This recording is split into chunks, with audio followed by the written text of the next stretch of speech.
Alright guys, today I'm going to be going through this writing I put together for, and I started looking at why stores aren't open 24/7 anymore. There are some compelling reasons I found why it's no longer feasible in the West to have big box stores such as Walmart and the Real Canadian Superstore or Sobeys, to name a few, be open for late night hours. Now, before I get into those compelling reasons, I need to state that I believe there are also some compelling reasons as to why stores being open 24/7 should return. Before we can return, or if we are even able to return to 24/7 availability, there are some things that would need to change. However, due to the effort required in some cases, such as with the need for the reduction of crime, and now the more common practice of subscribing to groceries, e-commerce, and online ordering, this will be an uphill battle on one side and a hill no one even wants to climb on the other side.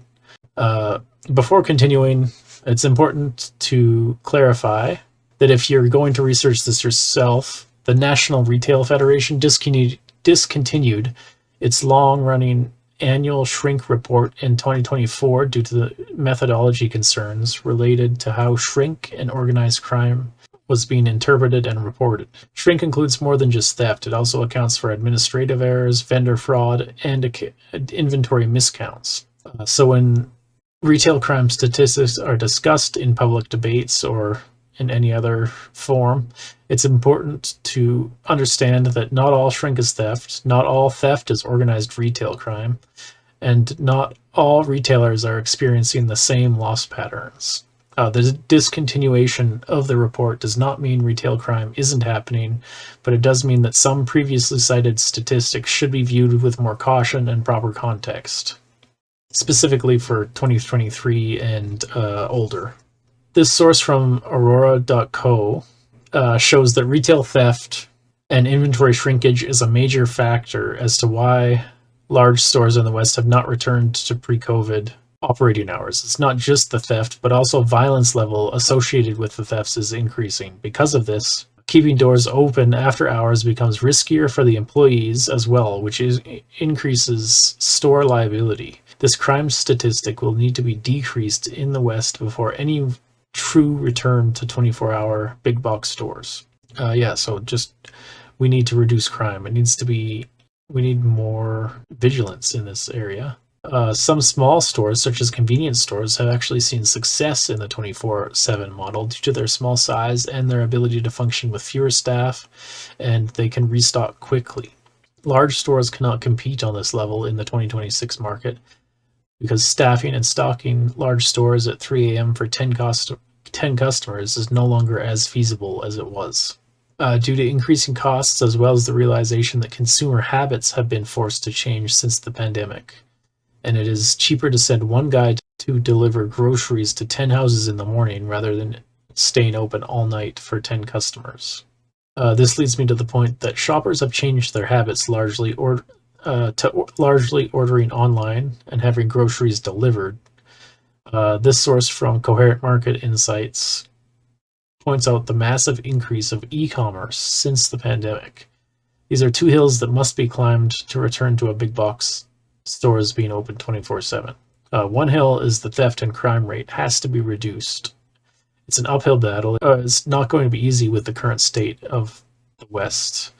The other hill is that consumers would have to change habits to ordering less online. This hill is a hill few, if any, people would even want to climb to begin with. Another pressure on the market, especially in Canada, is the concentration and lack of competition in the grocery market.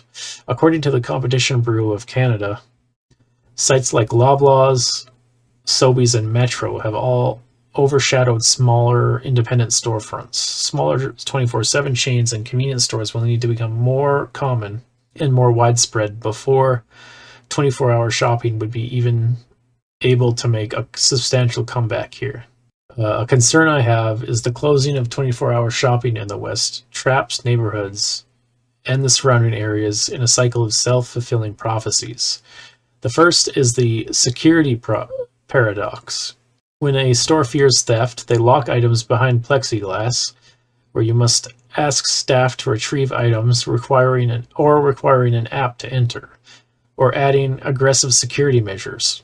The prophecy is that these measures frustrate honest customers who decide it's easier to shop online or on Amazon or online, wherever they decide to shop. As honest foot traffic drops, the store becomes a lonelier, easier target for professional shoplifters who aren't deterred by the glass and security measures. The result is that sales drop because the friction that they create with the regular customer, and then theft stays high relative to the volume of sales. And then the retailer could point to this data and justify closing the store entirely, even if the issue is that it's just a compounding effect of adding more friction to your customers' experience. The second effect is the logistics ghosting effect. When major chains like Walmart or Loblaws are increasingly using their urban stores as dark stores or like a warehouse fulfillment center for apps and online ordering rather than public shopping spaces, the prophecy is by prioritizing delivery vans over foot traffic, the store stops being a third place where neighbors meet, and the lack of social cohesion makes people feel less responsible for the neighborhood's well-being. The result is that vandalism and nuisance crimes, such as graffiti and loitering, become increasingly common because the community no longer feels ownership of the space. The retailer could then cite social disorder or something along that line as the reason to stop serving walk-in customers altogether. In the East, specifically in Asia, there's a few sources here I'll list in the description that indicate they have gone in the opposite direction to the West. They've doubled down on the small 24-hour shopping experience to increase social activity and cohesion. They've also had a higher safety feeling due to the popularity of late-night shopping and late-night activity in general in Asia. All of this is to say that 24-hour shopping inside stores has died for now in the West and may never return to pre-COVID levels. However, I believe that the West may be making an error in that the 24-hour activity